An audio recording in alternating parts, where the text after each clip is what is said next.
Good morning, students. Today I'll explain a new topic of chapter 16, the human eye. The human eye is a light sensitive organ which enables us to see the beautiful world around us. हमारी आँखें बहुत ही sensitive organ होती हैं body का, जो कि हमें help करती हैं इस सुंदर वर्ल्ड को या अपने चारों तरफ देखने में हमें हेल्प करती हैं. The eyelids acts as the shutters of the eye and protect them from shocks, injuries and bright lights. तो जो आईलिड्स होते हैं हमारी आँखों की, वो प्रोटेक्ट करती हैं बहुत सारे शॉक से या इंजरीज से, और जो बहुत ही ब्राइट लाइट होती हैं उनसे. बिल्कुल शटर की तरीके से ये होती हैं हमारी आँखों में. When you look at your eye in the mirror, you can see that on the outside the eye has an eyeball. ठीक है, जब आप आँखों को अपनी मिरर में देखेंगे तो आपको बाहर की तरफ क्या दिखेगा? आईबॉल दिखेगा. And there is a white plate, और उसके चारों तरफ एक वाइट प्लेट दिखेगा. The eye ball is almost like a spherical ball. Eye ball कैसे होता है? स्फेरिकल बॉल, गोल बिल्कुल बॉल की तरह होता है.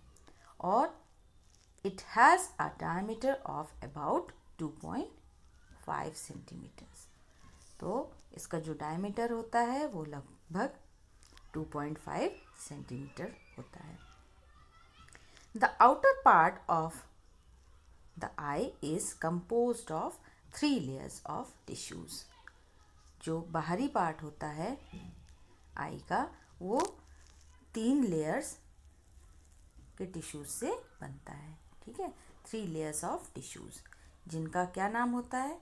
Sclera, choroid and retina.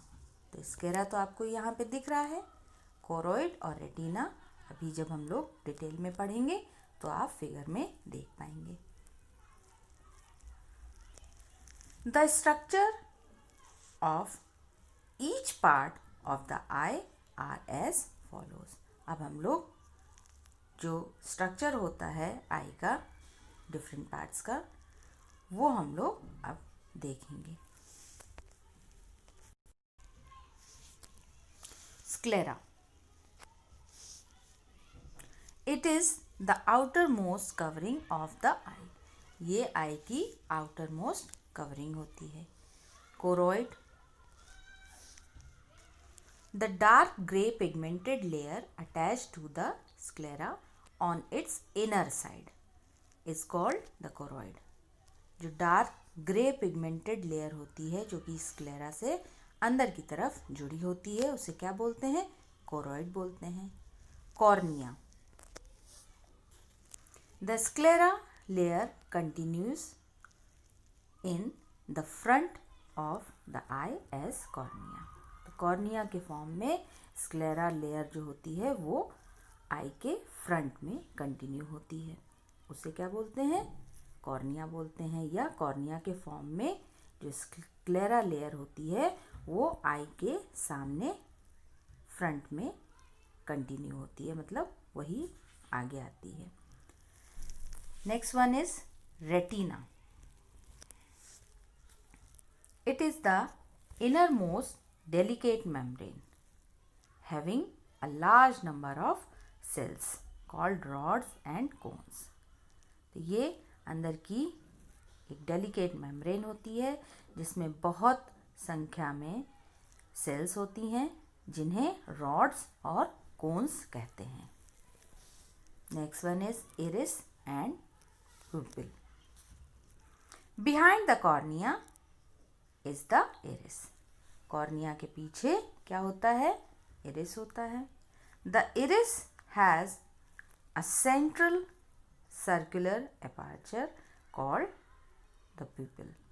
और इरिस में ही सेंट्रल सर्कुलर अपर्चर होता है जिसे प्यूपिल बोलते हैं.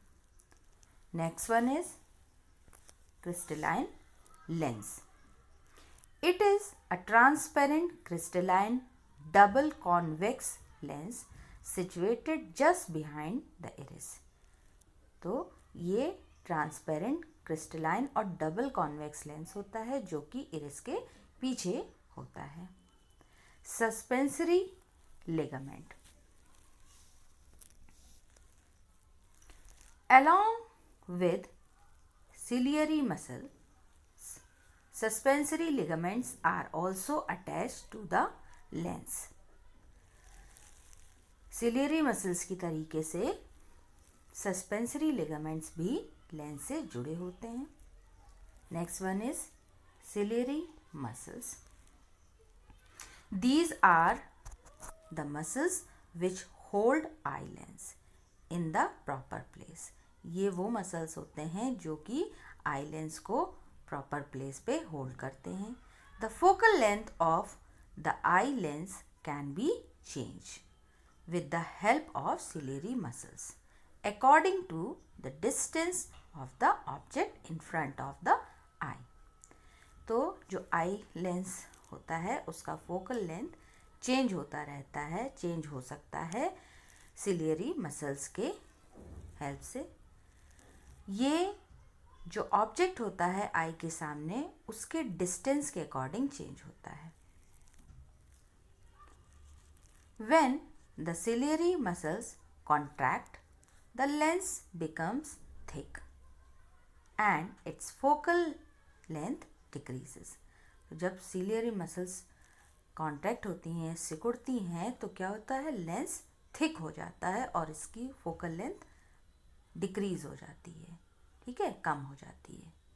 When ciliary muscles are relaxed, और जब ciliary muscles रिलैक्स्ड होती हैं तो आई लेंस कैसा हो जाता है, वो थिन हो जाता है और उसकी फोकल लेंथ बढ़ जाती है. Next one is optic nerve. Optic nerve consist of about 1 million separate nerve fibers that connect the rods and cones of the retina to the brain. तो ऑप्टिक नर्व जो होते हैं वो बहुत सारे 1 मिलियन सेपरेट नर्व फाइबर से मिलकर बनते हैं जो कि कनेक्ट करते हैं रॉड्स और कोन्स, रेटिना के रॉड्स और कोन्स को ब्रेन से.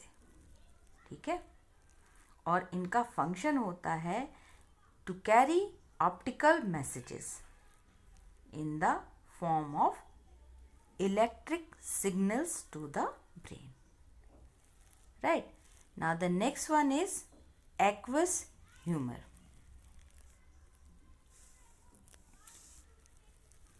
The space of the eye between cornea and the eye lens. तो जो स्पेस होता है आई, कॉर्निया और आई लेंस के बीच में, वहाँ पे क्लियर वाटरी फ्लूइड पाया जाता है जिसे क्या बोलते हैं, एक्वस ह्यूमर बोलते हैं. Next one is vitreous fluid.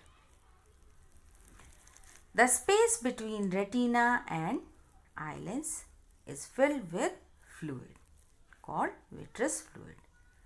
तो जो आई में आई लेंस होता है और रेटिना होता है, उनके बीच में जो स्पेस होता है उसमें फ्लूइड होता है और उस फ्लूइड को क्या बोलते हैं, विट्रस फ्लूइड बोलते हैं. ये विट्रस फ्लूइड जो होता है वो हमारी आई को गीला रखता है, वेट रखता है. ठीक है, और ये ज़्यादातर किससे बनता है, मेनली कंपोज्ड ऑफ वाटर. ये वाटर से कंपोज होता है और ये आई के 2/3 पार्ट में होता है. ठीक है, it occupies 2/3 of the volume of eye. ठीक है, 2/3 वॉल्यूम ऑक्यूपाई करता है आई का. Last one is blind spot. At the junction of the optic nerve and the retina, जहाँ पे ऑप्टिक नर्व और रेटिना मिलते हैं। There are no sensory cells, वहाँ पे कोई भी सेंसरी सेल्स यानी कि रॉड्स और कोन्स नहीं होते हैं। So no vision is possible at that spot, इसलिए कोई भी यहाँ पे विजन पॉसिबल नहीं होता है इस स्पॉट पे।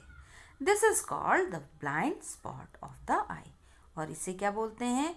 ब्लाइंड स्पॉट आई का बोलते हैं। ठीक है, अब इसको समझने के लिए, इसके बारे में अच्छे से समझने के लिए हम लोगों को एक एक्टिविटी देखनी होगी।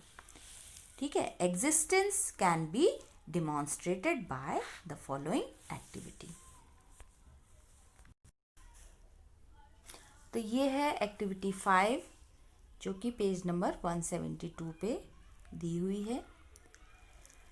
M of this activity is to show the presence of blind spot of an eye, right? So things needed for this activity are a white cardboard and a scale, right? तो scale चाहिए होगा और white cardboard चाहिए होगा। Take a white cardboard and mark a thick cross on its left hand side at a distance of 8 centimeter. Mark a round mark on the right hand side.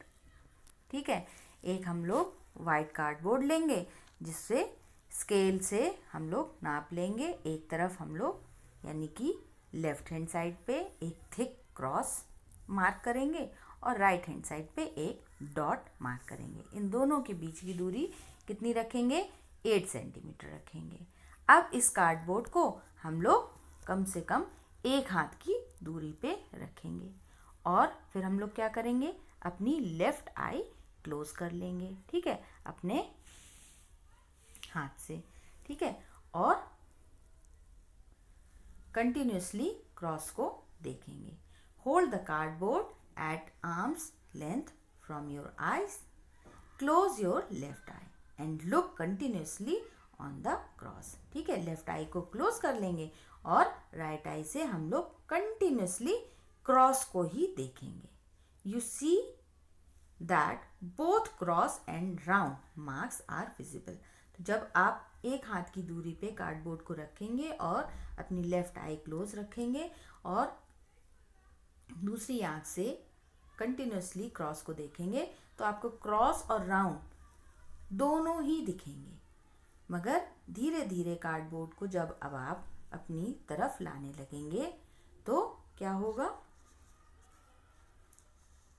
You find at some point that round mark disappears. ठीक है, एक समय के बाद क्या होगा? आपको round mark दिखना बंद हो जाएगा। At this moment the image of the round mark is formed on the blind spot and hence it is not visible. ठीक है, तो एक समय के बाद आपको राउंड स्पॉट दिखना बंद हो जाएगा, सिर्फ क्रॉस ही दिखेगा। वो इसलिए होता है क्योंकि ये इस पॉइंट पे क्या होता है, जो इमेज होता है राउंड मार्क का वो फॉर्म होता है ब्लाइंड स्पॉट पे और इस वजह से ये विजिबल नहीं होता है। अब हम लोग यही चीज़ फिर से करेंगे।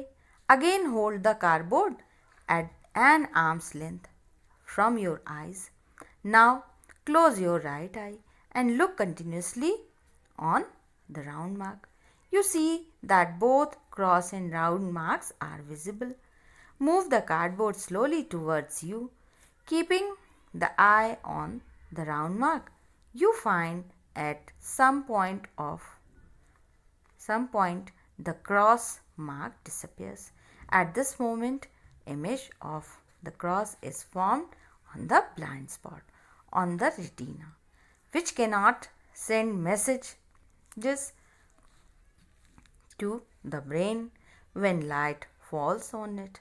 Right. So the conclusion of this activity, there is a blind spot on the retina where there are no sensory cells, rods or cones. So no vision is possible at this spot. तो students clear हो गया आप लोगों को? ये activity करके भी देखिएगा, आपको ऐसे ही फीलिंग होगी कि एक समय के बाद आप जिस पे फोकस कर रहे हो वो चीज़ तो आपको दिखेगी और उसके साइड वाली चीज़ दिखना बंद हो जाएगी। ठीक है, तो इसका मतलब ये होता है कि उस पोजीशन पे उसका जो इमेज हो बन रही है वो किस पे बन रही है? ब्लाइंड स्पॉट पे बन रही है। इस वजह से आपको एक पॉइंट दिखना बंद हो जाता है। तो स्टूडेंट्स, आज हम लोगों ने ह्यूमन आई के बारे में पढ़ा। अब हम लोग देखेंगे working of the human I.